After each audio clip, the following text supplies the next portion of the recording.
மத்தவங்களை பயமுறுத்தி பயமுறுத்தி வாழறவங்களுக்கு அது ஒரு அடிக்ஷன் மாதிரிங்கயா. யாரு நம்மளை பார்த்தாலும் பயப்படணும். இல்லன்னா அது எப்படி நீ பயப்படாம இருக்கலாம்? போயா போயா, என்னெல்லாம் பயமுறுத்த முடியாதுயா.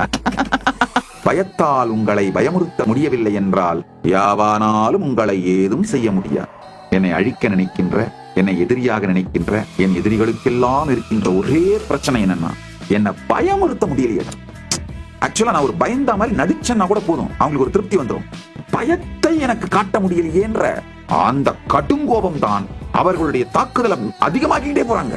அது எப்படா ஒருத்தன் பயம் இல்லாம இருக்க முடியும்? நானா எங்க குள்ளடே, நான் ஒரு கோயில் பரதேசி, என்னையெல்லாம் எங்கடா பயமுறுத்த முடியும்? போங்கடா போங்கடா அப்படின்ட்டு உட்காந்துட்டு இருக்கேன்.